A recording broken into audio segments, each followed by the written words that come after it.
color.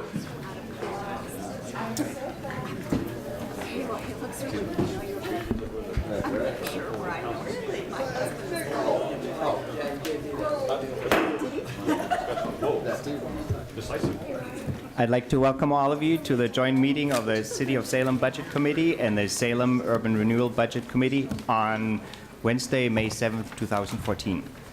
Can we have the roll call, please? Mayor Peterson. Present. Member Bennett. Here. Member Tesler. Absent. Member Nanke. Here. Member Clausen. Here. Member Dickey. Here. Member Benars. Here. Member Clem. Absent. Member Berger. Here. Member Kyloway. Here. Member Bailey. Here. Member Moore Green. Here. Member Wildfang. Here. Member Gonzalez. Absent. Member Benjamin. Here. Member Clark. Here. Member Pruitt. Absent. Thank you. Would you join me in the Pledge of Allegiance, please? Pledge allegiance to the flag of the United States of America and to the republic for which it stands, one nation, under God, indivisible, with liberty and justice for all.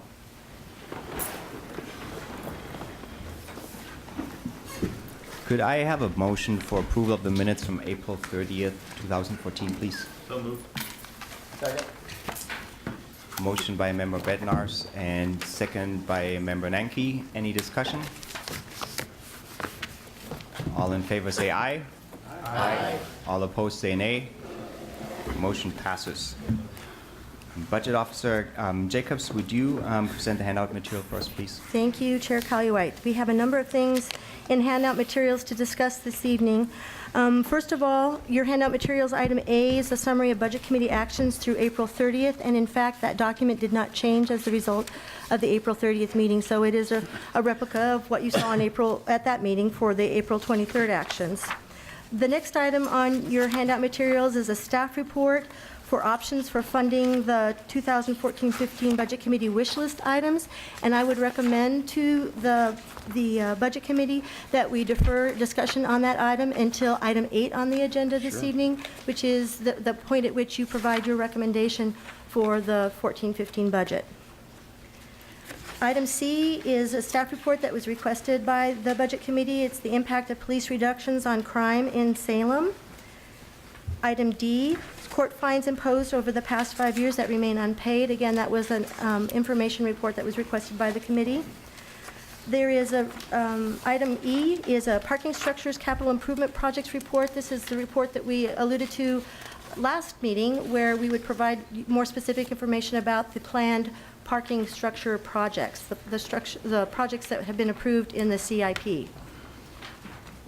Item F, I beg your pardon, is the City of Salem third quarter financial report for fiscal year 2013-14.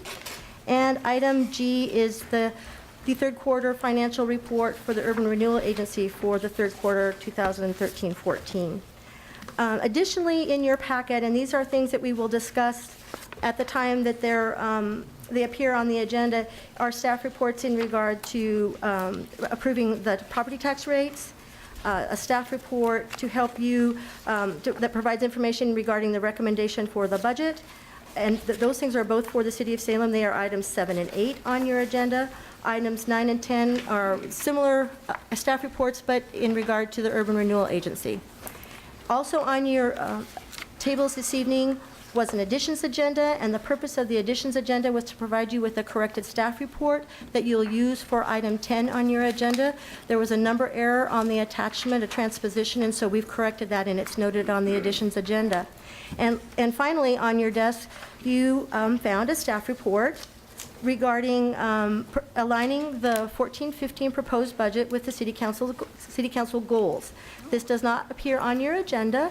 It is just simply supplemental information for you that the City Manager thought would be very interesting for your review. And that concludes my presentation of handout materials. Thank you. Next on the agenda is goal setting policy discussion. Any member has anything you want to bring forward? Nope. Moving right along. Public hearing. The sign-up sheet is blank. Is there anybody in the audience who missed their chance to sign up and would like to speak? Nope. And then item number 7, Budget Officer Kelly, would you come back and give us a staff report? Thank you, Chair. This is the staff report where we are asking the Budget Committee to approve the ad valorem property tax rates for the City of Salem. This information appears in Book 1 of your budget on page FS4, where there is a table that describes the property tax levy and how we arrive at the levy amount for both the permanent tax rate and for the general obligation bond tax rate, or I beg your pardon, the general obligation bond debt levy. And I'm happy to respond to any questions or seek help from other staff members to respond to your questions. Thank you. Are there any questions for Ms. Kelly? And so we will need a motion Okay. from the committee to approve. Do we have a motion to approve staff recommendation? Do you have a question, Member Bennett? No, I'll move the staff recommendation. Second. Who was first? All right, Member Bennett. Staff recommendation was motion to approve staff recommendation by Member Bennett and seconded by Member Bednarz. Any discussion? Nope. All those in favor of approving staff recommendation, say aye. Aye. All opposed, say nay. Motion passes. We are making good progress here. Next on the agenda is our wish list. Right? Yes. Okay, is there any discussion on any wish list item? No. Member Bennett. Yeah, I'll start off with a motion. I'm going to be looking at, for those, the options for funding Budget Committee wish list items, if you have that page. I'm going to move option 1, dealing with the graffiti abatement program. I'm sorry, Member Bennett, I have a hard time hearing you. Could you use the microphone, please? Oh, I'm sorry. Sorry. Yeah, the staff is recommending that the halftime position be offset through the cost reduction in other line items. But first, the staff is recommending that there be a time for kind of a managerial look at issues in this program and determine if with some sort of realignment of existing staff and volunteers that this can be accomplished without adding that halftime person. But this gives her and the police chief authorization to add that halftime position if they find they actually need it. I think they'd like some time to get a handle on what's going on in that program first. Was that your motion? My motion was the staff recommendation. That was my explanation of the staff recommendation. Okay. Sorry. No, that's okay. Any, Member Dickey? I just have a question for clarification. So option 1, that not only includes the reviewing the graffiti abatement position, but also, is that also for the code enforcement? Is that part of option 1, or is that option 1 for code enforcement? Is that a separate? It's option 1 for code enforcement. So Okay, this one so- just deals with the graffiti Okay. abatement position. All right, thank you.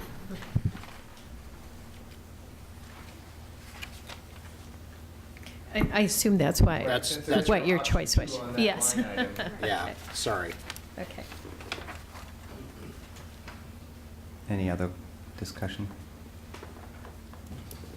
Member Berger?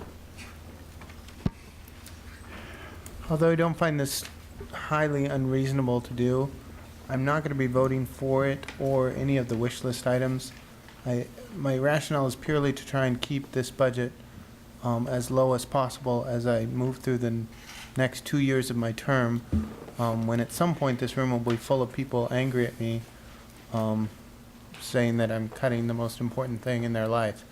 So I'd rather not add things to the staff recommended budget. And so I'll be voting for this. I understand this doesn't guarantee that it would, but I'm really trying to hold that line. And if staff then adds it, and then I'm cutting it the next year. I'd like to avoid that, so I will be voting against this motion. Member Nanki. Thank you, Mr. Chair. And I'll support this motion. It, potentially using other people inside or using the resources that are internal to that department. I think all of us understand runaway graffiti and broken window theory potential. How it pans out, we'll find out when they report back on their review. But especially if there's issues with personnel being able to perform right now because of different issues, it's something we need to get a handle on. And whether or not that would be a seasonal temp for 1 year versus a continuing string for half, I don't think we said it will be ad infinitum. It's basically for this budget season for half a body to make it work while we rearrange.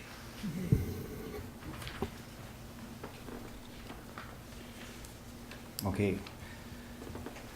I'm sorry, Member Bennett. Yes. I'm spacing here. Would you restate the motion, please? Yes. And then we'll take the vote. I move the option, essentially, it is the graffiti abatement program halftime FTE option recommended by the staff. Okay. I'm going to call the question. All those in favor say aye. Aye. All opposed say nay. Nay. Motion passes. Member Bennett.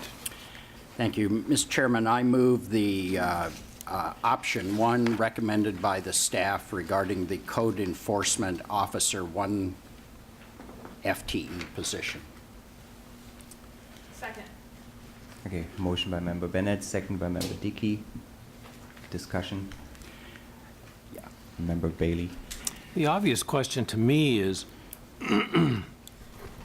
why the library? This is a big budget with lots of departments. Why the library? We looked at, reviewed the amount of money we had in the budget for seasonal support in the general fund direct operation budgets, and have talked to the library director, and they feel that they can accommodate this reduction in the library without major, impact to their services. And so it just made the most sense when we looked Okay, at all of the seasonal budgets. Thank you. The library's been a little bit of a tender spot for us in the last Yes. couple of years, and so Right. I didn't want to push that again. But if they're okay with it, that's fine with Yeah. me. Last 13 years. Member Clausen. Thank you, Chair. I guess the question is for the maker of the motion. Is the intent here the code enforcement option 1 at the exclusion of option 2, or is that a separate conversation? Yeah, well, the motion, option 1 to the exclusion of other options. This would Okay. be the solution to dealing with tall grass and weeds during that season, as well as I recall there may be some additional opportunity for multi-unit housing inspection. It gives them a longer period of time to work with this seasonal employee option, is my understanding of what's going on here. Okay. And if I could follow up Without with... going to a full year. Sure. Yeah, okay. If I could follow up with staff, then I just want to make sure I understand this. So the option is basically taking $5,000 and adding it to seasonal, and it's just a $5,000 total impact. So we're not talking the $83,000 that That's was right. originally anticipated. Right. To get to the position, which is an indication of how hard it's going to be to cut $6 million, it was difficult to get to, to find another position to replace this one without cutting somebody in parks, somebody in police, someone in planning. And I didn't have the impression that the Budget Committee was really interested in looking at layoffs in other areas right now without having a bigger discussion of direction for the following year's budget. So it seemed that the community really benefited from having some additional seasonal hours working on tall weeds and grass complaints last year and sign complaints. So we thought it might be better just to expand those hours and expand that time frame a little bit this year and see how that works before we add another full-time position. Okay, sounds good. Yeah, with that in mind, I'll support this motion.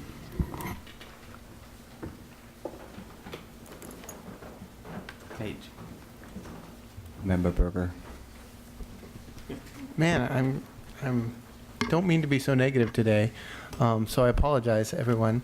But I guess in one motion that just passed, it was, we're going to add this position and we'll find a way to fund it. And in this motion, we have a very specific, we're moving $5,000 from the library to this seasonal grass and weeds, correct? Right, that's right. You know, and I maybe misspoke earlier. It's not that this doesn't have any impact on the library. It has an impact that, you know, there won't be that additional seasonal staff to deal with customer requests, as this says, or service desk staffing needs when other staff are absent. I mean, everything's in the budget for a reason, so it will have an impact. But it's all about your priorities as a budget committee. You know, there's only a certain amount of money to go around, and then it's which do you think is most important for the community as we go forward. Member Bennett. Yeah, to kind of put you at ease on this and bring you to that positive place, do recognize on our previous motion, the emphasis is on a management review of the graffiti program and finding a way to resolve it within existing funding and volunteers and the rest of it. I am very confident we will not see that half-time employee brought to the council, or that the manager will not take advantage of that authorization. And in this case, it is pure, the change we're making in total in the general fund budget is $5,000 moving from one seasonal employee to another seasonal employee, which is essentially you know, if you're looking at the future and how you'll have to vote in the face of the crowds when they come down, you're in a wash position at this point. And it also allows, I think, as the manager said, an opportunity to evaluate in a really methodical way over the next year the need for additional, really truly an additional person in the code enforcement section, whether it can be dealt with, I think, as a seasonal problem that allows us to kind of expand and contract in that program as the workload changes from season to season. So it's I think it's a really artful solution to our problem with really getting us to the policy place we'd like to be without having to expend a great deal of money getting there or losing a police officer or someone else. I thought it was really quite a good solution. Member Nanki. Thank you, Mr. Chair. I was running through a weird mental there in regards to the police department has a large enough budget to where they can try to absorb a piece of that. And we know in code enforcement, they're already stretched to the limit. Right. But then I look at option 2 and it says we have a vacant planner 3 position. Is that planned to be filled before June 1st? Actually, we are advertising, and I think Mr. Gross have the applications closed for that position. Glenn Gross, the Community Development Director. Actually, we haven't opened that position okay. yet. So it's vacant. It is, if I could just say, it is an important position in the department because it leads the long-range planning function of the planning division. It's Lisa Anderson's position. She was just promoted to urban planning Right. administrator, so that's why it's a vacant position right now. My point was being that if it's not filled by June or July 1st, that $5,000 make up from a couple of weeks of a vacant position or a month could absorb that and not have it necessarily have any impact on library seasonal. Would that? That is true, and Ms. Jacobs, if you want to respond. So we've calculated what the savings will be from the not filling the planner 3 position Well, yet. I'm but full it would support just of filling that yeah. position, but if it doesn't fill Over the 2-year by time July frame. 1st, would we use that money rather than taking it away from the Yeah, library? we could. I think it would be very reasonable to use Yeah. that funding for this purpose. If it doesn't feel immediately, we would have the option for some savings. So, and the savings would be within the same department, and we adopt budgets at the department fund level, so it would be allowable to use it in that way, those savings. So is the motion on the floor then sufficient to allow for that flexibility? I think you should amend the motion. So amended that if we have monies available from the vacant position, if it's not filled, that it be used to cover that $5,000 seasonal and not impact the library funding. Yes, yes. So you vote on the amendment. I'm just going through my head how that'll work in the budget process, but yes, I think that works. Okay. Okay, so we have an amended motion on the floor by Member Nanki, second by Member Klassen. Any discussion? Member Berger? Sorry, just not being negative anymore. With my hat. Do we need to amend the budget since we already have allocated the library, which now we're looking to not touch, and the budget for the community development or wherever this, I mean, do we even need a motion, or can we just pass the budget as approved and they can use that $5,000? It's on here because it was a wish list item, Right. and you had actually asked to put a code enforcement officer in. And so now I need to know, do you want to add a full-time code enforcement officer, or do you want us to extend the seasonal timeframe? And the budget impact would be the same. Well, and I'm actually having a moment to reconsider what I Yeah. said earlier. To make this work through the budget process, you said that phrase, and it sparked something in my thinking, that we would have to reduce the library's budget $5,000 to be able to add the $5,000 of appropriation authority to community development's budget. In the alternative, you could ask community development to find the savings in their budget if this position is unfilled. But it would keep both budgets the same at this point. So it wouldn't provide that additional, sort of guarantee of $5,000 of seasonal funding for the code Right. enforcement seasonal help. And what would it essentially do, now this is on a $108 million budget, but there would be $5,000 reduction in the savings for this year, and then, Right. Next year we'd have the planner 3, as well as we would have more hours for this seasonal position, that's doable within that budget, within the planning department's budget, within community development budget. Member Bennett? Well, I like the amendment. I think Yeah. it gives instruction, and I think the motion, it guarantees we're going to get that person somehow. I think that Member Nanki has identified probably the way it will be done. Right. And I think that getting that in there, we've got 2 different avenues we can go down, but we're guaranteed we're going to get that additional hours in seasonal employment in code enforcement. So- That's right. And I think that if real we clear. find that the funding can be found in the community development budget, we can work next year during, our various processes to restore the library's $5,000 if it comes to that we can restore that appropriation authority later in the year. We can make a transfer from contingency, for instance, just to restore that budget authority if we need to. I think the motion is not to use the libraries. Oh, so not to use it at all? Okay. No. No? The Okay. amendment was to not use it if the funds were available inside of the vacant planner Community 3 development. position. Okay, okay. So whether or not that should be council down the line after we figure out whether or not it's vacant, to reappropriate one direction or the other, whatever works better for finance. Right, okay. But your preference is to use the savings from the vacant planner 3 Yes. position? Okay. All right, so Member Nanki, was that a substitute motion or an amendment? That was amendment to the main motion would be to still use option 1, which would be to put 5,000 additional into the seasonal, but to use or take that 5,000 from the vacant planner 3 first if it's available, and if not, then utilize the library funding. Okay, so procedural question, do we vote on the amended and then on the original? Is that what we do? Yes, we would vote on amending, and then we would vote on the amended motion.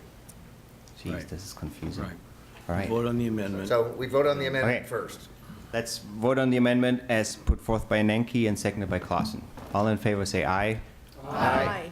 All opposed say nay. Motion passes. All right, so we go back to the original motion by Member Bennett As amended. As amended. as amended.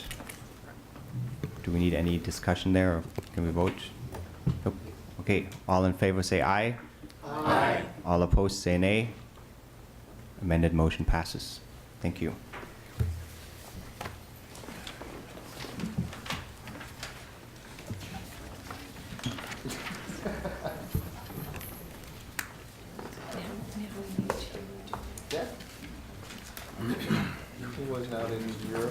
And Ms. Jacobs, now we need to address the parking capital improvements. So, in addition, in the wish list report, you have information about the capital improvement projects in the parking fund for the city's parking structures, the Chemeketa, Liberty, and Marion Parkades. The reason this is included in the staff report is that these parking projects at a total of $1,020,260 were defunded. The recommendation on the wish list was to defund these projects. And so that's something that the Budget Committee has to decide whether or not you want to move forward with tonight.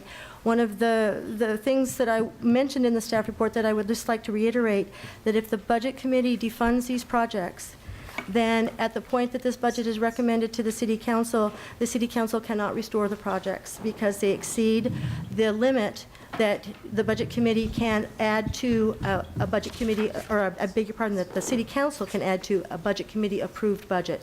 You have a 10% cap.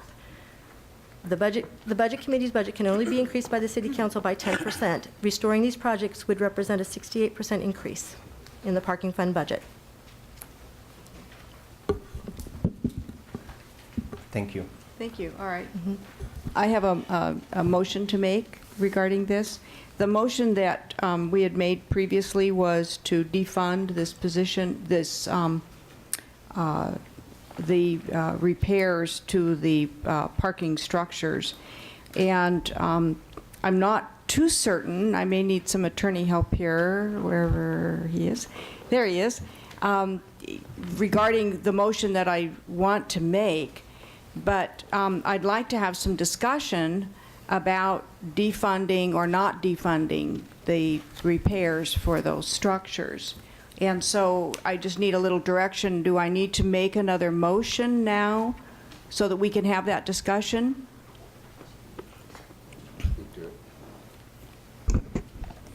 What would the proposed motion be? Is that what you're asking me? I guess the proposed motion would be that we would reconsider that other motion so that we now could have discussion regarding whether we, in fact, do want to defund that or restore that at this point. At this point, there is just a wish list item. There's been no motion to defund it. So there's a motion. Okay, we simply made a motion to put it on the list. That's I get it, correct. okay. Yeah. Okay, all right. Well, then, for the sake of discussion, my motion will be to move that we defund the maintenance and repairs to the parking structures from the agency budget. And the And question. actually, it's from the general fund budget as well, right? I believe Because doesn't it go from, it's in the urban renewal fund. Right. But it moves to the general fund for the purpose of the actual Right. work. Okay. And the wish list was, instead of using the $1,020,000 for capital improvement projects, that we not spend it on capital improvement projects. And it sounds like that's the motion you just made again. So do you want to spend it on the parking structure capital improvements? Well, for purpose of discussion, I need to make some kind of a Oh, motion. I see. So I'm So you're trying to just figure making out one. which kind of a Okay. motion I'm going to make here so that we get this out for discussion. Madam Mayor, may I make a Okay. suggestion? Yes, uh-huh. Maybe just so it's not a negative vote, maybe we could make, the motion might be to leave the URA budget as proposed by staff, and then we could move forward with a discussion of why we're not going to move forward with the defund, or why we might want to. And an affirmative vote would mean we leave the budget the way it is, and detrimental vote would mean somebody wants to look at that and consider that further, the wish list item as it stands. Does that make sense? So the motion Yes, might I be think to that leave the works. budget as, Yeah. Okay. as it stands in the URA. All right. Okay, so I will make a motion that we leave the budget as proposed with the funds going from the urban renewal budget to the general fund for the purpose of the maintenance of the parking structures. Second. Is that right? Okay. So this is, just as a correction, this is the city's parking fund. It's not the Urban Renewal Agency budget. Well, it comes out of urban renewal To the from the parking. downtown urban renewal district. I think just a small correction to your motion. You are correct that the funding comes from the Riverfront Downtown Urban Renewal Agency. And the funding goes to the city's parking fund, not to the general fund. Oh, I see. So we just Oh, need to okay. have it directed to the parking fund. Okay. Thanks. We can just say to Okay. take no action on item number 2 on the wish list. Well, but I want to have discussion on it. Yeah. I don't Yeah. want to have not, yeah, okay, all right. Okay, so the motion is on the floor. And it was seconded. Can I try to restate the motion? Yeah? Just so we're all clear. Okay. I think your motion was to leave the URA budget as recommended by staff.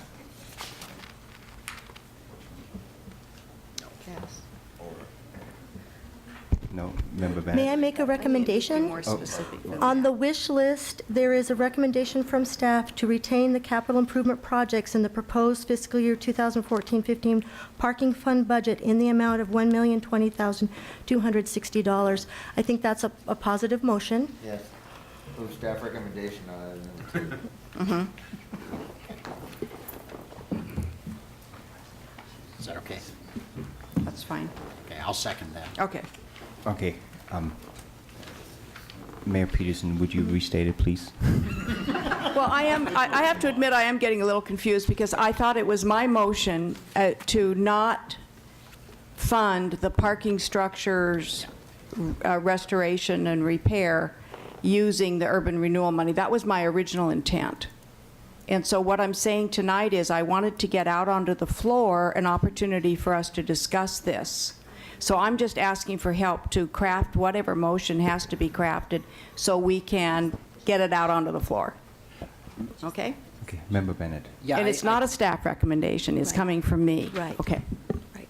So it would be a motion to defund those projects. right, Okay. right. Member Bennett, are you okay with a second? I'm not sure what the motion is. I'm Okay. sorry. All right, Apologize. I'll start all over Okay, again. so I'm sorry. Okay. I move that we defund the restoration and repair of the parking structures from the general fund. Is that not what I have to say? Why doesn't somebody stand up and say what I have to say, okay? We get on to this? I think the motion would be a recommendation to defund the capital improvement projects in the proposed fiscal year 2014-15 parking fund budget in the amount of $1,020,260. Okay, thank you. That's the motion. defund- Okay, I'll second the discussion. okay, thank you. Okay. Thank you, Member Clausen. So we had a motion and a second. Any discussion?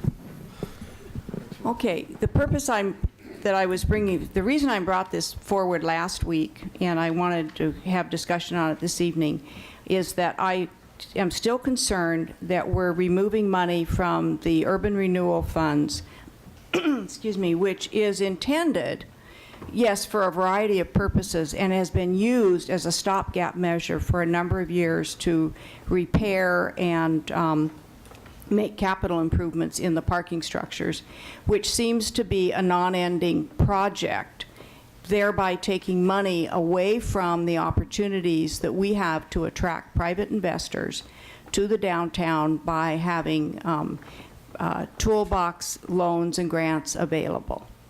And so all I see is a continuation of this pattern of taking the money out of urban renewal where it could leverage other sources, other funds, and continuing to repair parking structures.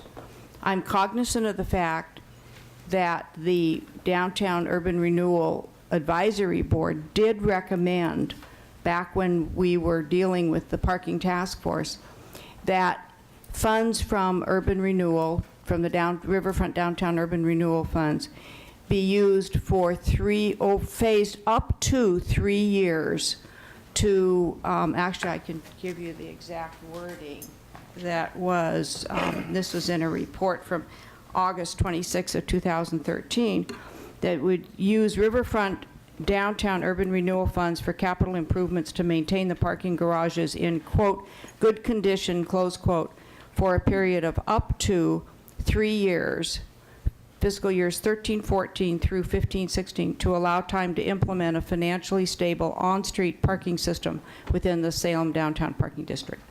So that was the intent of the advice of the Downtown Advisory Board.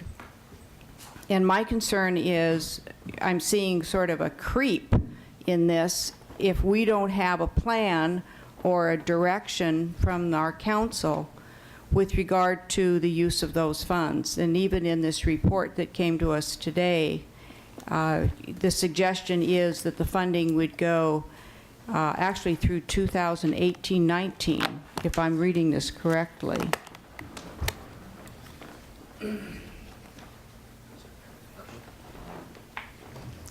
Member Wildfang, do you want to speak to this? Well, I just wanted to express my appreciation for the intent of what you're doing, and maybe just to give us a little more information, could you speak to the toolbox and the benefit of that? But the benefit of the toolbox funds, the loans, actually the loans and grants that are available in the urban renewal area do leverage private investment, and we see that again and again in the downtown buildings specifically. Those that were converted to mixed use with apartments and retail and professional space, and those that are underway right now down at the corner of State and Liberty. And I just would like to see our council speak to the issue of moving monies continually out of urban renewal and using them for parking structures and denying the opportunity for those funds to leverage private sector investment. Thank you. Where I am. Member Clausen. Thank you, Mr. Chair. Well said, Madam Mayor. I agree with you on this. The URA funds, in my opinion, are better spent elsewhere. And while you were saying that, I just had a thought. There's almost a bit of irony here that this URA was used to build the parking structures, and now it's being used to do capital maintenance on the parking structures. And it doesn't seem to me like the intent of a long-term look at a URA. A URA is meant to redevelop and eliminate blight. It's not meant to sustain long-term structure that was built by the URA. So I'm going to vote no on this because my main reason being this funding speaks very much to our ongoing parking system issues downtown. It's a much larger discussion than just moving the money out. And I agree the intent of the motion, which is to get the conversation going, because it's made me start thinking about it. And I think everybody knows there's a big discussion going on, and I think we're going to have that discussion coming up here through the late part of the summer and into the fall, and I hope we can get a resolution to it. And my vast preference is that we free up the money out of the URA for economic development, and we don't continue funding, that we basically follow the Downtown Advisory Board's recommendation. That is definitely where I'd like to be. I'm very concerned that if we defund the projects here, we cannot fund them again later to make the projects go, because we just are in a poor situation as far as those structures go. So we need a long-term plan for sustaining the parking system. We need a long-term plan for the parking system, and that needs to include the maintenance of these structures. That said, I'm voting no here because I think we need to leave it in, but I'm very much strongly saying that we all need to have that discussion as we go forward, so we're not doing this again next year. That's my hope. Thank you. Member Bednarz. Thank you. First off, I wanted to make clear, what does a vote yes or no in reference to the motion? Because I'm a little confused if I've got it correctly. A no vote would then get rid of the $1,020,000 or $20,000 that's coming out of the URA into the general budget. or it would prevent that from coming out into the, A no vote would No. maintain the status would maintain quo. the status quo. Okay. Right. That's Okay, right. so that was my first thing. And I believe, I absolutely agree that it's a larger discussion than what can be had on the floor. I'm really worried about that 10% limit. As to say, well, later tonight, I'll have talked about the same kind of thing, about improvements to properties and pieces of real estate that the city owns, that we need to figure out a better way than just simply going out and looking at a pile of money and said, I can use that for this. Yes, I can logically use it for this, but that real intent was not for URA money to be used on this kind of capital improvements. The last one I wanted to talk about had to do with the elevator renovation. I'm a little bewildered why we're spending better than half this $1,020,000 on elevators. Personally, I was over at Council of Governments the other day. That elevator is probably older tremendously than these that are in the Parkade. And I've been in the Lisley Tower, or the whatever it is, it's Roger Yost's building downtown, same thing, where the elevators are considerably older than anything that's in the Parkade. Why are we doing such extensive remodel, and not just remodel, complete replacement from top to bottom, when everybody else in the free market isn't? I don't know if Mr. Wells or Mr. Godfrey from Facilities wants to address the needs for the elevators and the parking structures. Okay, Mr. Wells. Good evening, John Wales, Urban Development Director. I can start. If we get too technical, we certainly have to ask Ty to come down. My understanding is that we are 6 years past a report saying that the useful life of those elevators have been met. And I think we got this report 8 years ago, and it's been 6 years that they have been beyond that target. And this is a program that has been in place and that we've been going systematically for the past 2 years. We've done them at Chemeketa. We're moving and currently doing them a replacement at Liberty. And this is the third round at the Marion Parkade. So we have a report, and if I've got that correct, I do, I guess, that says we are beyond the useful life of these elevators. I do question it. It just doesn't make sense to me. I do know that if they are pistons, if they're oil cylinders that are going in the ground, there have been issues with those. I'm not going to get too technical or anything here. I look at this and I'm saying, but the rest of the world wouldn't do this. The city would, but the rest of the world wouldn't. And if people come to me and say, well, why are you spending money on this when you don't replace all the windows in the car and everything else? All you need to do is drop a cylinder in, and those are done all the time. A heck of a lot less expensive than $600,000 or nearly $600,000. Okay. I'd like to see the report, I guess, is another thing to do. I'll ask Ty Godfrey from Facilities to speak specifically. Good evening, Ty Godfrey, Facility Services Manager. The cost of these elevators is driven mostly from the fact that they're in exterior elements. They're outside. They're in parking structures that are exposed to weather.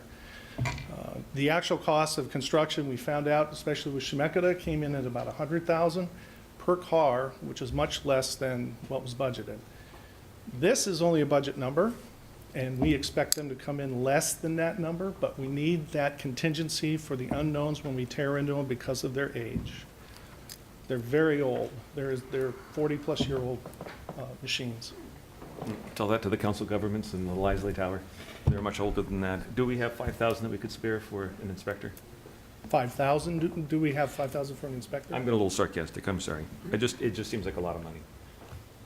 It could be well used elsewhere in our budget.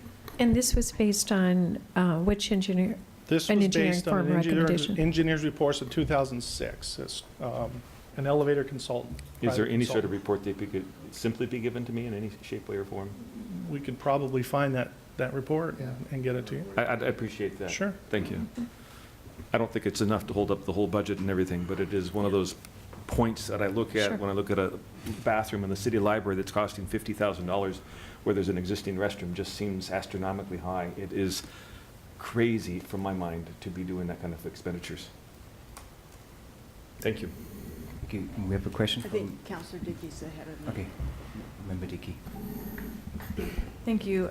This is a very good discussion because I completely agree with the sentiment. I think we do need to reserve this money just in case because we do have that 10% cap. But that said, even if we come up with a strategic plan, it's going to take some time to get it in place. So I guess my question is just very directly, when will the council be sitting down and having this discussion to put together a plan for parking? Actually, we are going to be working on parking in the latter 2 weeks of June. And we'll begin bringing the parking task force recommendations back to council and going through that process. We would also anticipate, obviously, inviting, public opinion, public testimony. But that's the plan. Member Bailey? Well, I'm not sure that this is the place for me to try to second guess the technicalities of replacing elevators, but I do know from long experience in the public sector that there are different expectations of public bodies for safety and maintenance.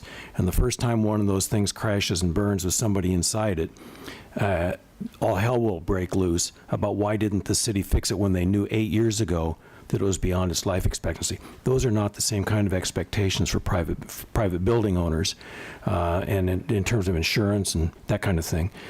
That said, I'm not real fond of using the urban renewal funds for an ongoing maintenance, capital maintenance. I just don't think that's the right place to do it. I don't doubt that ultimately the amount of money that we're talking about here is going to need to be spent on these facilities. I just am not sure that urban renewal is the place to get it. Thanks. And I'm still not sure what a yes or no vote means. So. And a no vote to this motion would mean that the money's transferred from the urban renewal area budget to the parking fund and that these repairs would happen. That's what a no vote means. That's in the recommended budget from the manager. Okay. I'll try to remember that.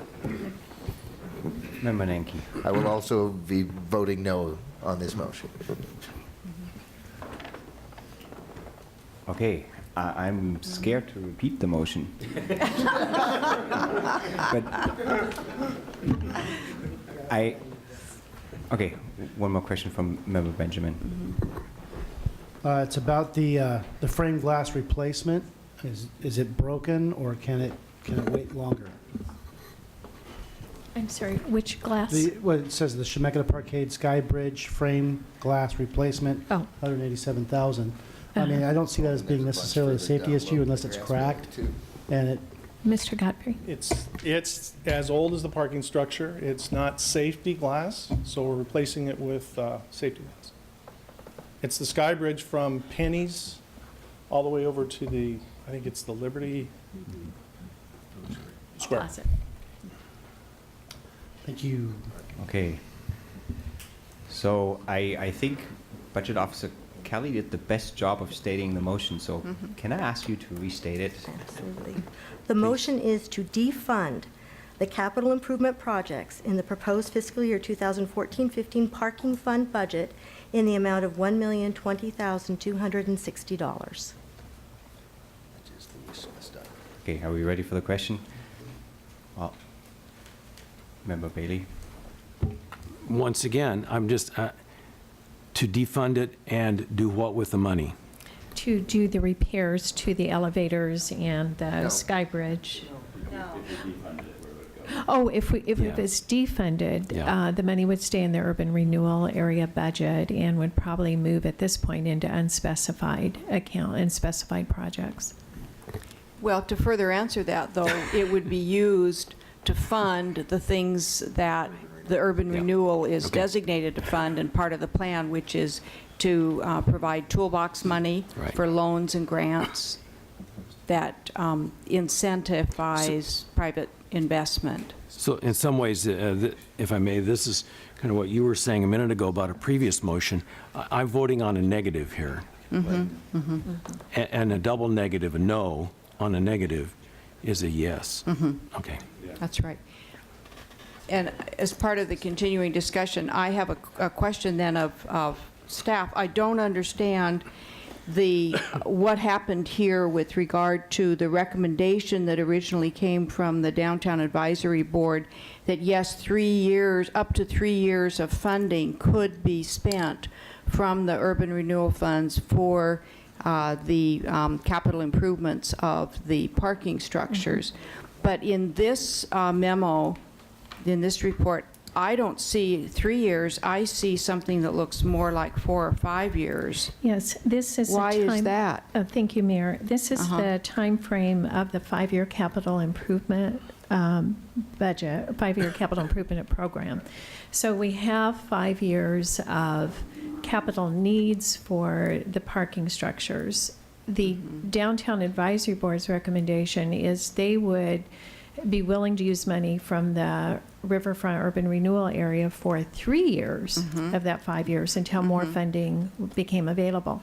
Now, any repairs or maintenance that need to happen in the following 2 years or thereafter would take a different funding source, whether that be something from, a new parking revenue source or from the general fund or whatever. Or if there was no funding source, then those repairs in the out years would not be made. They would not come out of the urban renewal area budget, though. Okay. It doesn't seem to me that that's what's written in the report. It looks to me like the report has took a leap forward and said that it implies that these repairs would be funded through the year 2018-19. The intent was to show what the capital improvement needs are for the 5-year time frame. You only make budget decisions a year at a time. The Downtown Advisory Board said that they would be willing for 3 years to have, or they would be supportive of making a recommendation for 3 years to have the money come out of the Urban Renewal Area Fund for the needed projects. There will still be over the years after that, some facility work that needs to be done in the parking structures. What's undecided, so we're in the capital improvement program saying there will be ongoing needs, but how you fund that will be a decision that's made, in that year. Or if we come up with more revenue for the parking fund in the meantime, then the hope is that the parking fund would be able to support these capital improvement needs moving forward. This was really just to outline what those longer term needs are, not what the funding source would be. Okay. Okay. Thanks, I appreciate that. I would actually kind of have appreciated that there was a statement like that in here. Yes, that would have helped for clarification, because we'll look back to this, and historically we'll go back and we'll say, well, what was covered in the memo and what was the intent, and it kind of looks like the intent was we're going to keep spending that money out of the URA, and it goes up here to 2018-19, and it just looks that way. I understand that, and I can see that now looking at it from that time frame. So in the minutes of, depending on what the vote is, in the minutes we'll make sure that that's very clear. Okay, that would be good. Okay, thank you. Member Class. And when in that exchange, was this the DAB report for going out forward, or what was being referenced as far as? Oh, I'm referring to this staff report that's agenda item number 4B, options for funding the budget committee wish list items, and it's on the third page, item number 2 on page 3. And your question sparked another question, Madam Mayor, which was going forward with the DAB recommendation of 3 years, which, what are we, a year since that recommendation was made, I believe? Well, it was made in the August 2013. Okay, so not even a year. And it was to begin as the parking fund was changed. Yeah. Yeah. To self-supporting. Is it the intent of staff to kind of, as those at year 3 start kind of following that, short of a policy decision otherwise from council, or I don't really know how to state that.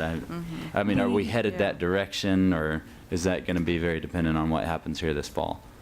Council, as I said, will make your budget decisions every year, and I think in the hope, the anticipation is that there would be a funding source for the parking fund that would be able to support parking related needs, which include the capital improvements to the parking structures.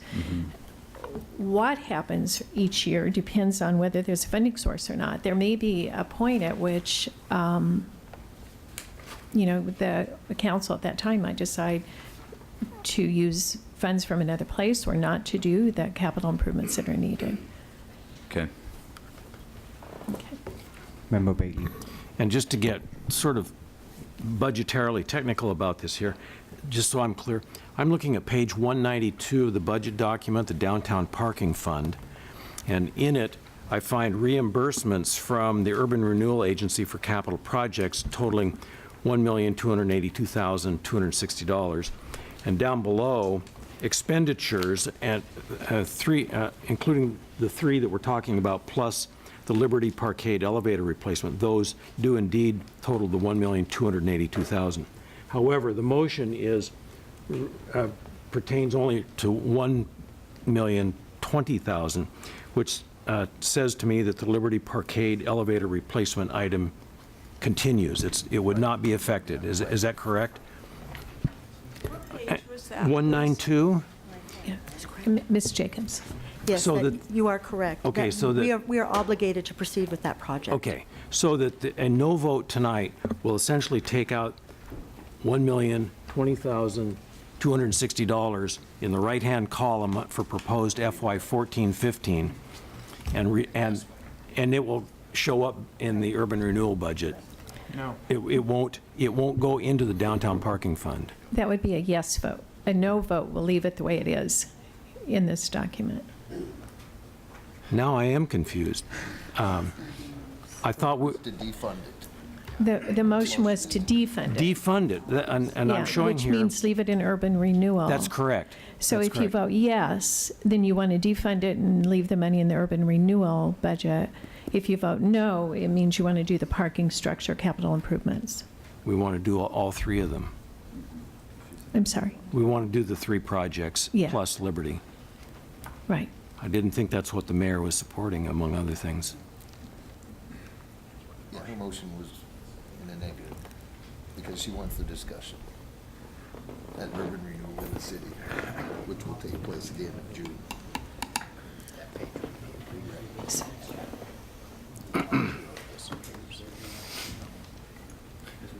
Are we thoroughly confused? I'm looking at. Actually, I am. I mean, I want to get a sense from the members here about, I thought I was hearing one thing about the advisability of using urban renewal funds for these kinds of projects, and now I think I'm hearing something else. So talk to me some more. I mean, not that I'm the only vote in this body, but Member Klassen wants to speak to that. I'm willing to speak to that, at least on my opinion. So, in my opinion, what a lot of the discussion is surrounding is the bigger conversation about the entirety of the parking system Right. in downtown. Right now, as the mayor mentioned in her discussion on the motion, the URA is backfilling Right. the parking budget Right. because the parking budget does not have enough resources to Correct. cover its expenses. And the intent of if I'm understanding the mayor's intent, it is that we need to have this discussion so the URA is no longer backfilling in the future. The reason I'm going to vote no, which in effect continues the funding of the projects, continues the backfilling for the time being, the reason I'm going to vote no is because I fear for safety downtown in the parking structures. I fear for if the parking structures get too far, it's going to cost more as the further out we go and we push those repairs. And I fear for if those parking structures get too decrepit, heaven forbid we lose Nordstrom's downtown, or we lose Penny's, or we lose one of our big anchors down there, because that would just be terrible. So I think the point of my conversation tonight is we're in a grave situation where we've kind of got to do the lesser of two evils, in my opinion, which is backfill. So I'm going to vote no, so we backfill for another year, but I'm hoping, based on the conversation, that we have a real good conversation about parking and how that parking fund receives revenue in the future. Thank you. Thank you. Member Benjamin. I'm hopeful to see that there'll probably be some savings from this. But I'd like to kind of state for the record that they do it in the order of safety and importance first. And I'm understanding that we could probably revisit these funds next year, depending on, so yeah, we need to earmark this because you can't bring it back up. I got it. Thank you. Member Nanki. Thank you, Mr. Chair.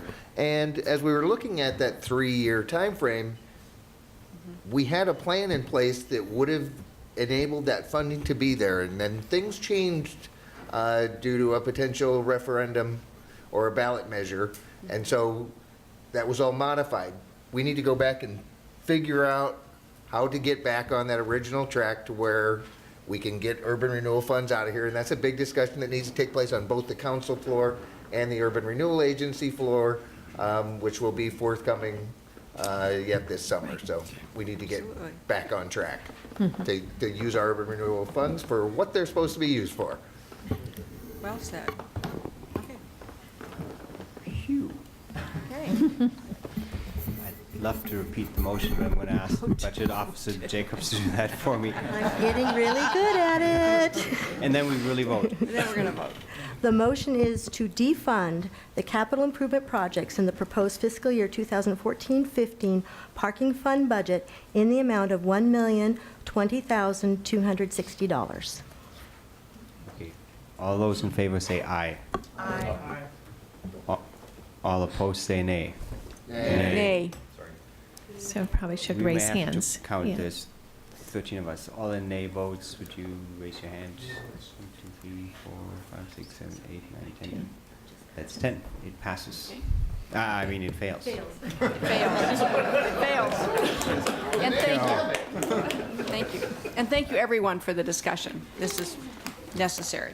Thanks. Okay. All right. Next on the agenda item is number 9. Budget Officer Jacobs, would you approach the podium and give us a staff report and recommendation? Yes, this is very similar to the action that you took in item 7, where we need the Budget Committee to approve the ad valorem taxes, property taxes for the Urban Renewal Agency. And the recommendation actually includes the table of the Division of Taxes that is part of also the staff report. And you'll note that there is a special levy that we do each year for Riverfront Downtown and North Gateway urban renewal areas.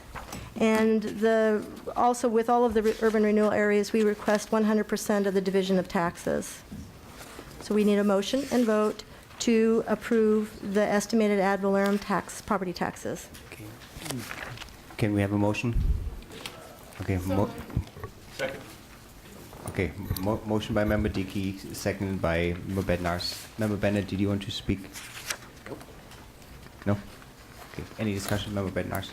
Thank you. I had noticed that Fairview was conspicuously left off this list. Could you tell me why? I beg your pardon. I'm sorry. I was just alerted to probably a little bit of a disorder in how we've approached things here this evening. So what was your question? I'm sorry. My question was, I noticed that Fairview was missing off of the list of URAs. Why is that? We no longer collect increment for the Fairview That's Urban right. Renewal Okay, Area. Thank you. And Chair, I was actually commenting on item 7, where we're asking to, so 7B, a motion to approve the property taxes, and then we'll move on to 8, to approve the urban renewal budget for fiscal year 14-15. So I think I probably said something that was confusing. I've had a number of people alerting me to something that I said that was confusing. We already voted on that. Yes. On the property taxes? Yeah. Okay. I have a question. I'm sorry. So essentially, we need to finish 8B then. and the budget. Yeah. Excuse me, I have a question about something that I thought we were going to be able to bring up and discuss. Member Berger and then Madam Mayor.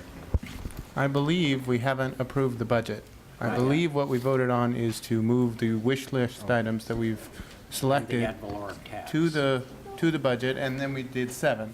So I believe we're midway through 8, where we've decided what from the wish list we want to move to the budget, and now we have to decide if we want to pass that budget as amended.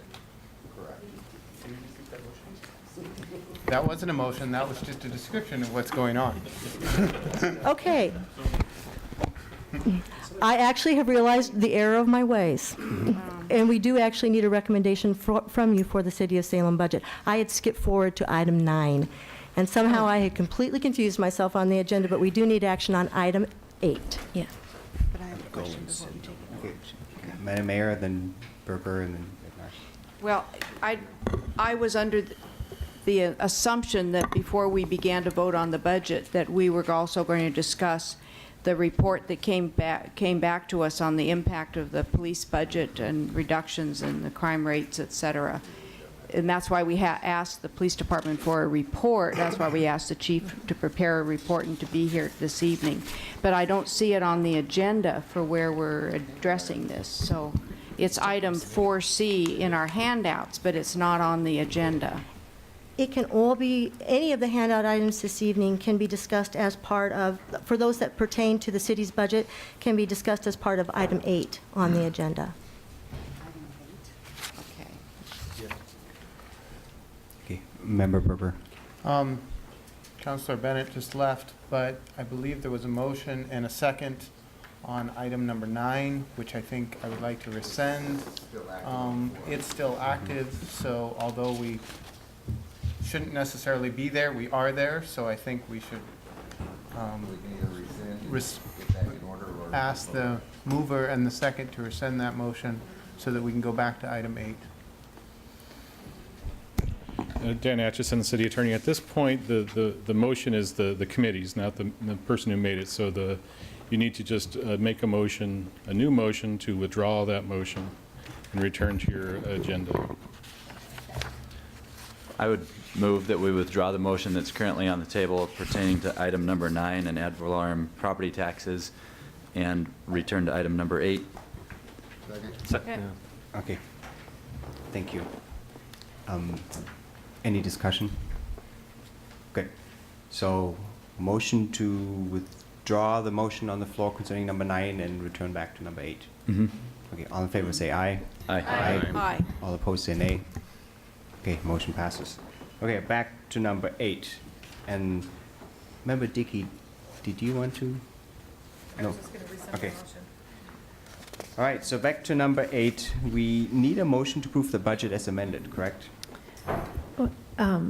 Mayor, did you want to, before you have that motion to approve the budget, did you want to discuss the staff report on the police department? I do. Okay.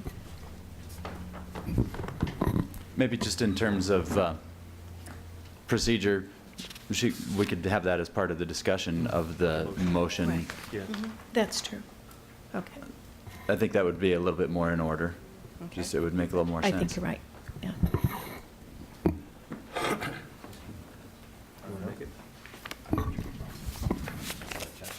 Member Bennett? I move we approve the budget, city budget. As So amended. do you want to include the amendments that we have through the wish list? Yes, as amended. Second.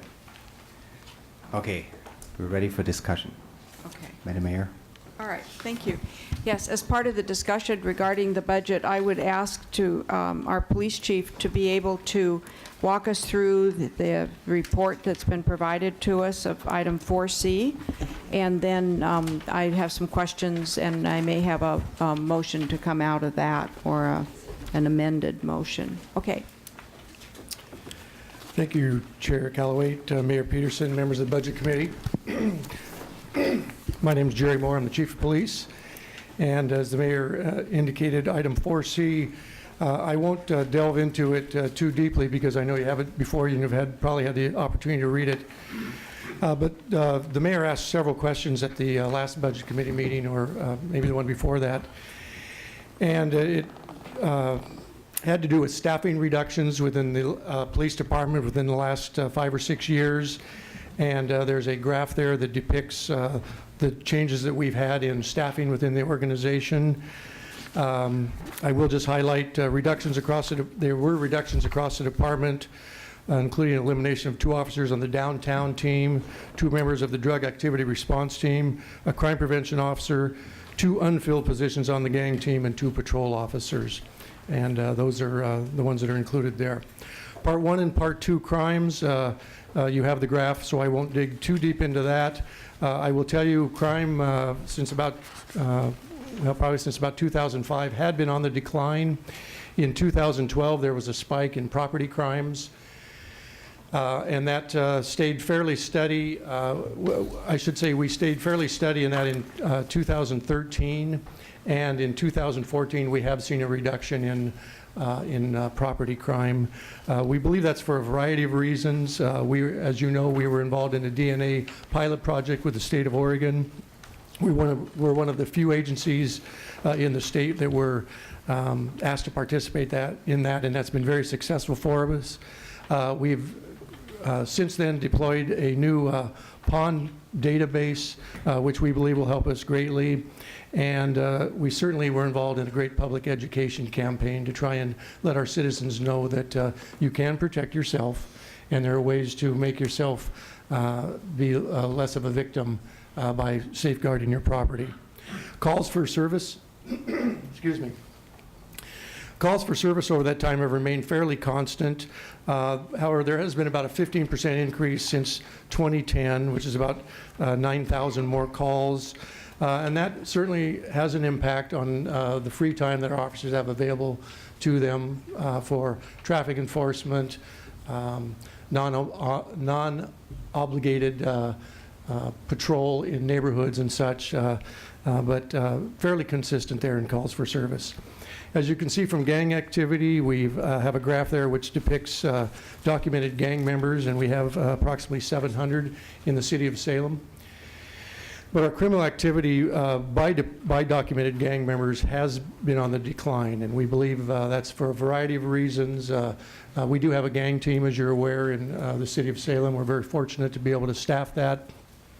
And a lot of what they do is not only enforcement, but there's a great deal of prevention involved, where they meet with families, they meet with what they believe would be potential gang members, they help parents, they make public presentations, and we think that has clearly had an impact on the number of gang activities that occur in the city. Heroin and methamphetamine activity, as you can see, it has gone up in both areas. Heroin charges and folks arrested on methamphetamine charges are on the increase, as are the amount of heroin and methamphetamines seized. We certainly have a variety of officers deployed to combat drug activity, but it isn't going away. I will just tell you that. We've done a great job in eliminating meth labs in the state of Oregon, but that hasn't stopped the Mexican cartels from bringing it up from the south and making sure that there's ample supply in the city of Salem. We just put in there for information, the information from the Oregon State Medical Examiner's Office, so I'll let you take a look at that. Drug activity complaints within the Salem are down. If you remember back in about 2008 or so, that was the year that council authorized us a drug activity response team, which is basically a knock and talk team that went out and visited suspected drug houses. Those numbers have declined over the years. There's probably a variety of reasons for that, some of which are a great cooperative effort with DHS in endangered children investigations, a great public awareness campaign about dealing with drug house issues, a super program for landlord-tenant training that helps landlords rent to the right people and recognize their rights as landlords and what they can do if there are problem people in their homes, and we certainly work with them on that. And then, of course, programs such as No Meth, Not in My Neighborhood, which the mayor was certainly involved in. And I think that's made a great impact. All of those factors have made a great impact in our drug houses. Homelessness and downtown issues, I won't go into great detail. We've talked about them many times. We certainly have homeless issues in the city of Salem. We're one of the larger cities in the region, and we have services, and people come here for those services. As you know, we deal with homeless camps and such in our parks and in the areas surrounding the city of Salem. And a lot of those issues do impact the downtown area as well. We're fortunate, once again, to have a downtown team that is very effective and deals with those issues. But if you look at the statistics for the last several years, the number of people arrested has increased about 13%, and crime in the downtown area has risen about 5.5%. So we do deal with those issues. What is not mentioned on here, of course, is the mental health issues that go along with homeless and some of the downtown issues. So those are some of the issues that we deal with, and I hope the report answered a lot of your questions. Thank you very much. It certainly answered a lot of my questions, but it also left me with some new questions and some new sort of correlations that I'm gathering out of this. And I guess I'm going to ask you this evening, Chief, if you think some of my assumptions are correct. But I know that in 2011-12 that we began some reductions. Correct me if I'm wrong, City Manager. Was that when we did reduce several positions in the police department, 2000? In 11-12, we eliminated 2 vacant, I think, police officer positions, and and added 1.25 support. And then in 12-13, we cut 5 positions that are sworn and 5.75 support. Okay. And so what I see here when I look at these charts is a correlation between the reduction in officers and the reduction in the complaints that were reported. And I'm wondering if we're not able to have quite the outreach that we did have for some time to educate the public about how to keep themselves safe and how to report drug activity. And I'm also wondering if, as I look at these stats about the amount of methamphetamine seized and the amount of heroin seized, you see it dropped in 2012 for both drugs, and I'm wondering if that's because, if there's a correlation between the reduction of the number of officers that are actually out there able to actually make the drug seizures, and if there's a correlation between those. Well, Mayor, that's quite possible, but I will tell you, we did have the same number of officers in 2013, and the seizures increased. So it's very difficult for me to determine exactly why those things occur. I will tell you, when we reduce positions, it certainly has an impact on our ability to police a city. I don't think there's any doubt, whether it's in the police department, the fire department, public works, or code enforcement. Resources are very valuable to us. We did make reductions in 2012 in our downtown team and our drug activity team. So I think it's possible that the correlating reductions in those years had an impact on whether we're just able to work smarter, or it's a target-rich environment is why one of the reasons that drug activity has gone up. I think that's probably the case. We make changes within our organization where the issues are, and we try and deal with the big issues that we see confronting us. We might make a decision not to fill an open position in detectives, for instance, to keep our patrol area staffed, or we might say we need additional assistance, or we might deploy more people to work drugs. Those are decisions we make on a routine basis to try and make sure that we're addressing the issues in this community.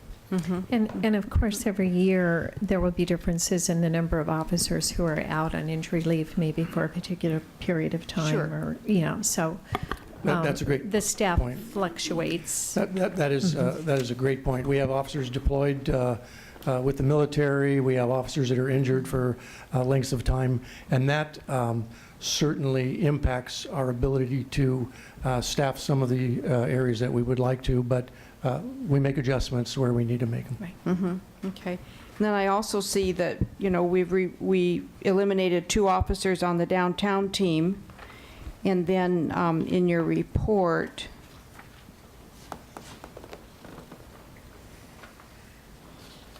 I read something here. On page 4, that crime actually, from 12 to 13, crime in the downtown area rose 5.3%. and the number of people arrested increased 13%. So it seems to me that that crime has certainly been on the rise in the downtown area. So I guess my bottom line is, the question to you and to the city manager is, if we were able to add a couple of officer positions back into the police department, where would they best be utilized, and what kind of outcome would you expect from that? Well, I will tell you, in 2012, when we eliminated police officers, we eliminated from patrol, our downtown team, and our drug activity response team, and we would probably add them back in that inverse order. I think the downtown team is extremely important to us and very effective, as is our DART team, which is our drug activity response team. And those are probably the areas that we would look to add people. If you look at our statistics, crime in downtown has risen. I will tell you that part of that is because of an aggressive stance by our downtown team. They're active. They understand the expectations of this community, and they're certainly effective in dealing with criminal activity at sea. And that's one of the reasons why crime statistics go up. The same could be said for our drug activity. I've used the example, if we don't arrest any prostitutes in the areas where they work, we don't have a prostitute problem. If we arrest 100 of them, we got a big problem. And I think sometimes drugs and downtown crime is very similar. When our officers are active and busy, that correlates in added crime statistics. Mm-hmm. But it correlates also into a safer community. Absolutely. And so I think, in answer to your question, Mayor, I think the downtown and the drug activity would be our focuses. Mm-hmm. Okay, thank you. Member Dickey? Thank you. Yeah, I'm curious if you know the statistics on the heroin and meth activity and how those drug statistics seem to be going up. Do you know how our statistics compare, like, with the statewide overall? Because I've heard that these numbers are going up kind of all around. Are we kind of in the ballpark? Are we higher or lower? I don't know for sure, but I'm getting some information from over here, but I believe we're probably consistent with the rest of the state. Thanks. Member Nanki? Thank you, Mr. Chair. And I know we've been tracking how many meth labs we find in town for quite a while, and there was 0, 0, 0, 0, 0, and I know last year we actually got one. Yeah, I believe in the last couple of years we've maybe found 3. 2 of them were in backpacks on folks that were traversing through town. I believe they were both ex-convicts, and my guess is they probably made meth the old-fashioned way, and they had the gear in their backpacks. So and it I think wouldn't have been that maybe it was a one. large operation that would account for the rise we see in the graph. I'm sorry, I didn't hear your question.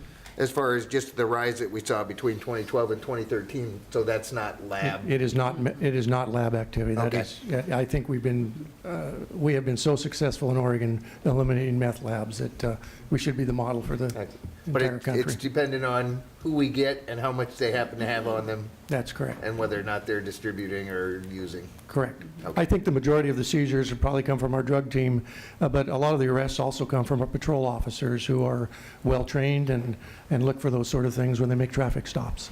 Okay, thanks. Any other questions for the chief? Okay, Member Berger? I guess since I have you up there, my brother got pulled over because he was the designated driver driving me home. And he got a survey in the mail the next day that said, did you enjoy your traffic stop? Which I thought was pretty weird. Is that like standard go out to everyone? And are people responding that they enjoyed their traffic stops? It's part of a national survey that we've been involved in, and part of it has been to measure the opinions of our own police officers, which they were involved in some surveys. And the last part of the survey has been to survey the public on their reactions to how their police department responds to their needs. Are we professional? Are we polite? Do we deal with their issues? And so the survey that that you received was probably a part of that. And I saw a report today, and I think we've received about 400 and some responses from citizens. I'm fairly pleased with the results. I don't have all the results, but just the minimal amount that I've seen is that the majority of this community is pleased with the service they receive from their police department, and some aren't. You have to remember, we only send surveys to people that have been victims of certain crimes or have been pulled over for traffic stops. And not everyone we stop for traffic is pleased with us. As long as you're nice to them. Yeah. Okay. Are there any other questions for the chief? No. Thank you. Thank you.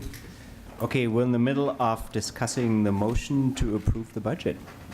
Any other items you want to discuss before we call the question? Madam Yeah, Mayor? I would like to ask the city manager if it would be possible to add in 2 police officer positions. Where would, how much would we be talking about dollar-wise, and where would we be looking elsewhere in the budget to address that? And Chief, could you give us a budget number? I don't know if we would have to buy additional automobiles, but for the officer, the benefits, the uniforms. I've been told it's about $180,000 Yeah. for 2 police officers. For 2. And so then it would be the same choices that we I know. have, parks employees, planners, the library reductions in the library. That's about the same, a little, slightly less than we spend on the West Salem Library in a year. So it would be adding to the police department, reducing services in some other general fund department. Okay. Member Bednarz. As we get closer to deciding this vote on the general budget, I just want to make clear a few things. If somebody comes up to me and asks me, so what is the general budget for the city of Salem? I could respond to them. First, what I was doing was around 110, and then when I look even deeper on FS7, it's 125 million. Is that, can you give me a more accurate number, perhaps? Yes. So if someone, and this is only in the general fund at that, because there's still the URA fund, and there are other special funds that we have that we work with. But the general fund itself, you only have X number of dollars. And Ms. Jacobs, do you want to show them which page that's on? I'm just mad with looking through the book myself. So in your staff report, I'm endeavoring to follow the agenda at this point. So in your staff report for item 8, it actually provides you with the table for the city's budget. And the full city's expenditure appropriation would be the $464 million that you see there in the expenditures column. And I think what you're referring to is when we add the unappropriated ending fund balance, which is an additional requirement of the city, that should equal the resources, so the beginning balance and the revenues. So the number I think that you were mentioning is probably the Not sum of those 125, two. it's 464. Thank you. The expenditure budget is 464 for the city. That's correct. Thank you, Ms. Jacobs. Any other discussion before we call the vote? Member Nenke. Yeah, just in regards to the vote, I will recuse on any items inside of the budget that would go towards the Local Government Personnel Institute because my spouse works there. Oh. Thank you. Any other comments? Okay, so we have a motion to approve the budget as amended by Member Bennett, and we had a second by Member Clausen. Right? Okay. All in favor say aye. Aye. All opposed say nay. Nay. Thank you. Sorry. Just thinking out loud. Motion passes. Okay, I'm preparing for, that was a yes vote, not a no vote. Sorry. I'm preparing for going back to item number 9, where we called a mulligan. Because we had a vote that we had a motion that we took back. Should we just go back to the motion? You should make a new motion. A new motion? Yeah. Okay, do we have a new motion? I move staff recommendation. Second. Okay, motion by member Dickey, second by member Bednarz. Any discussion?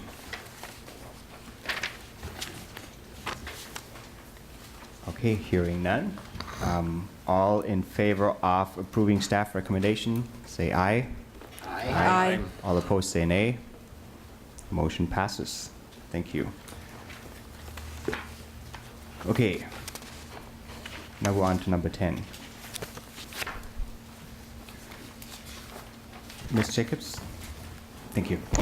And just as a reminder to the committee, in your additions agenda is the staff report that's associated with item 10, and it has in the, on the second page of the report has a corrected table. So this is the full urban renewal agency budget, which includes Fund 220, the debt fund, Fund 265, the construction fund, as we call it, the Salem Conference Center fund, and the gain loss reserve fund.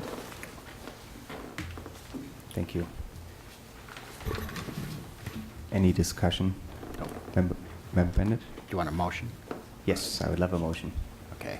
I move the Budget Committee approve and recommend to the Urban Renewal Agency Board the fiscal year 2014-15 Salem Urban Renewal Agency budget as it is represented in Table 1 of this report.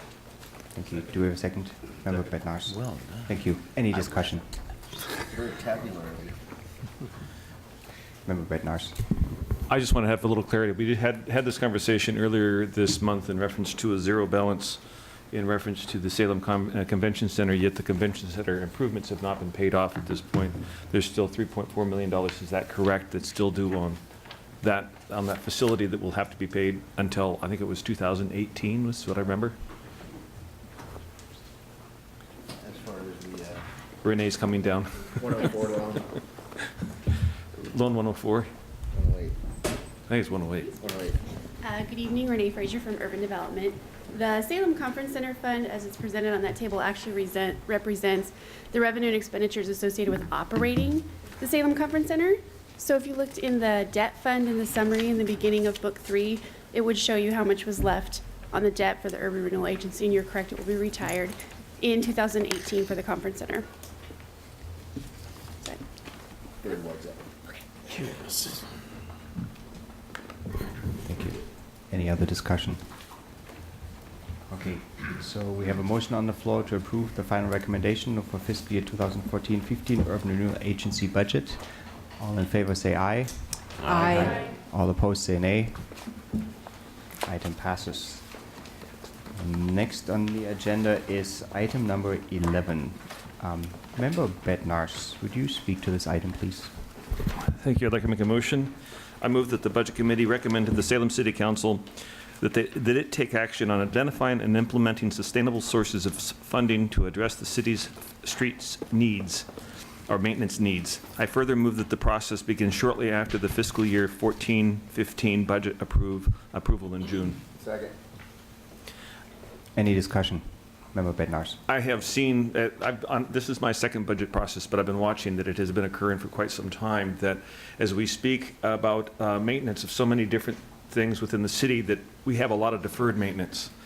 And one of the big ones that we kick down the road is our streets and bridges, hence why we had a streets and bridges bond that came out at $98 million.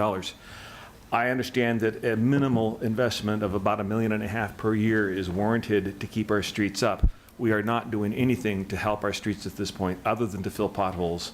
We're not giving any slurry coats that extend the life, which means the next time that we have to do maintenance on the street, it very well could be a very major maintenance, as in going clear down to the bed of the street and rebuilding, which is very, very, very expensive. I don't expect, much like other items that we spoke about this evening, I don't expect that we're going to resolve this in the Budget Committee. This is a much larger project, a much larger issue at hand, much like the urban renewal. We had that conversation earlier. But it's a very serious one that we need to take and balance, figure out where we're going to get that source of funding. In the item 11A that was handed out to it, said it included including funds by the street maintenance and the community street light fee. And I left it in there because I think it should be a possible discussion point. Not that I am supporting that at all at this point in time, but we have to look at alternatives if to find funds to do the maintenance on the streets.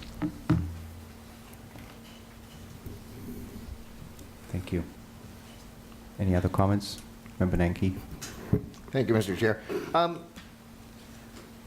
Even if we can take care of our streets, we'll still end up having to do, major capital type stuff where you would need to bond certain elements. And I think those were appropriate inside of the recent bond measure, so I don't want to confuse people with that piece of it. But we can extend the time before we have to do that and overall lower the cost to the city by having a good streets maintenance program, which pushes off the major capital to a later date.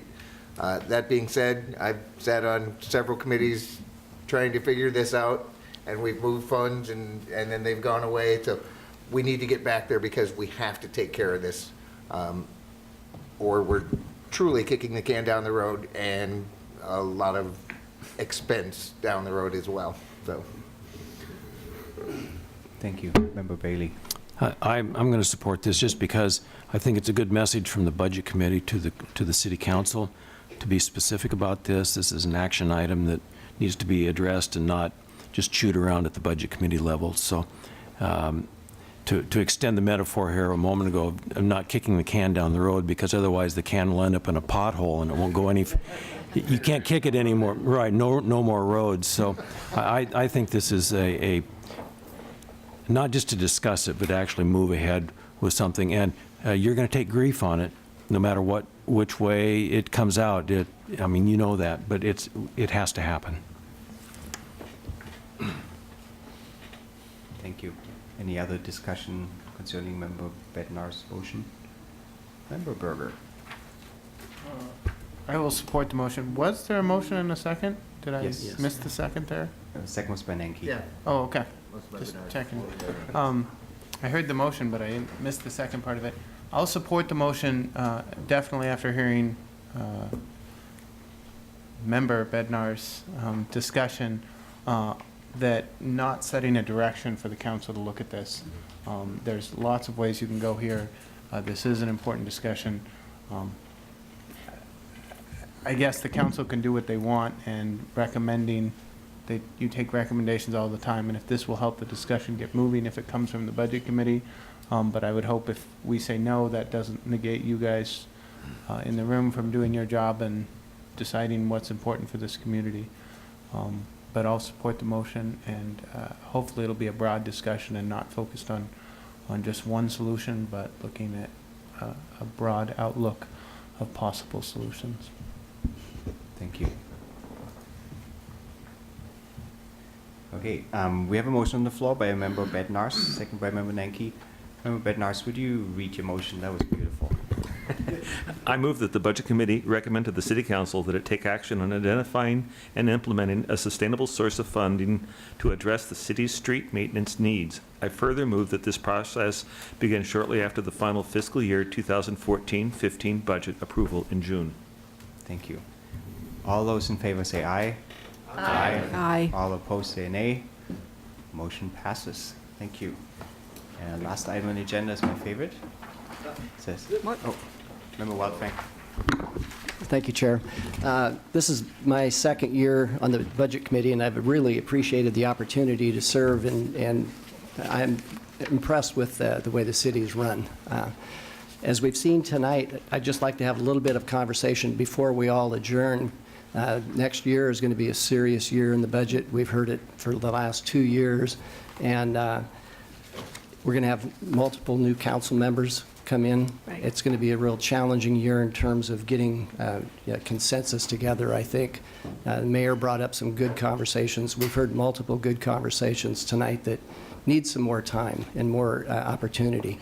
I think it would be doing the staff a favor if after the fiscal year we could reconvene a budget committee or a new budget committee with new council members and have some conversations about the type of thing that we just heard tonight that are meaningful on the front end of it, because as a staff person, I'd be pretty frustrated if I worked for 12 months and put a budget together and it got torn apart in April or March.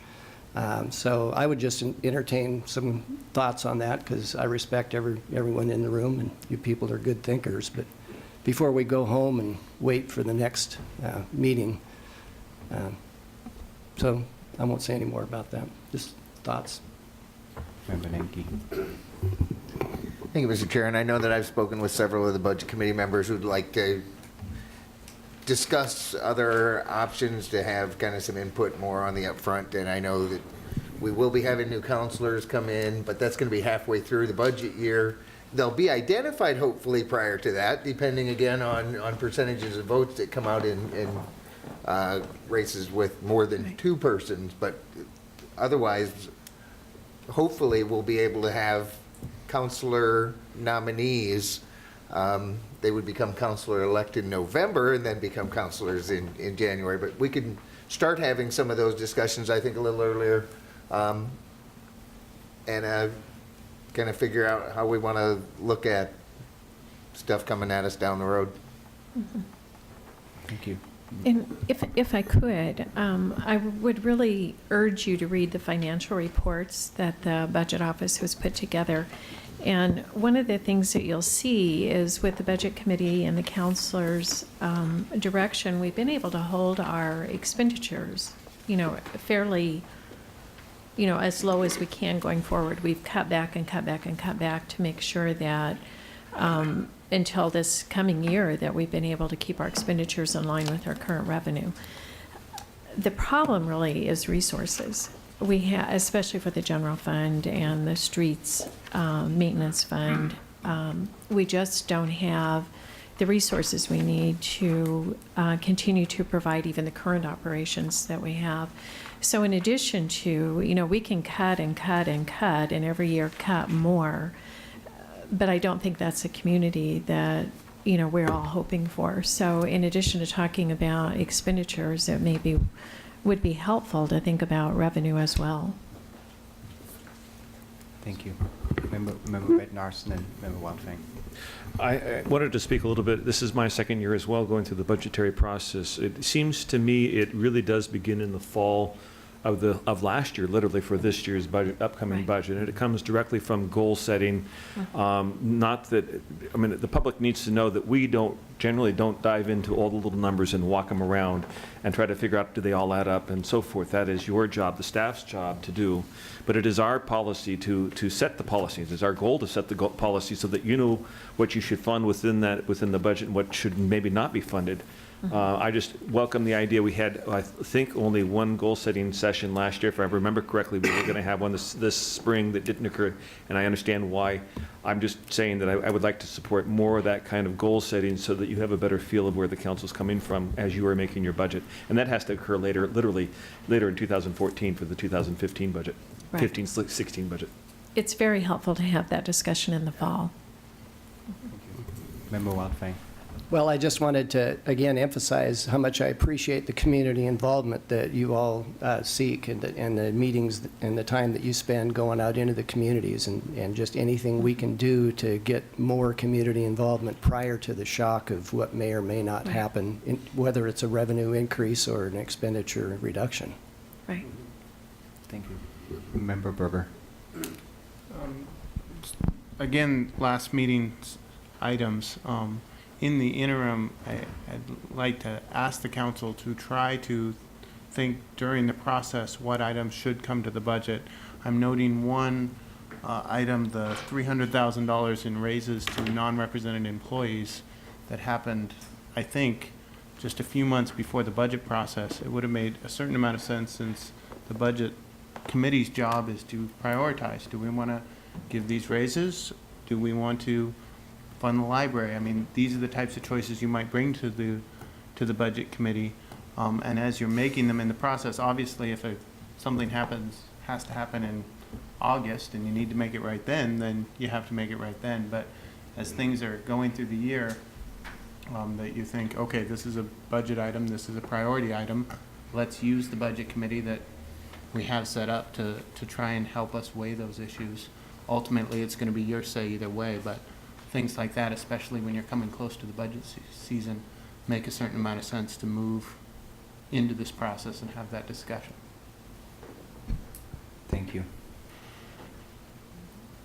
Any other words of wisdom? I'd like to thank staff for being here tonight, and I'm sure they're waiting for us to slam a gavel, especially since a lot of them don't have anything left on the agenda.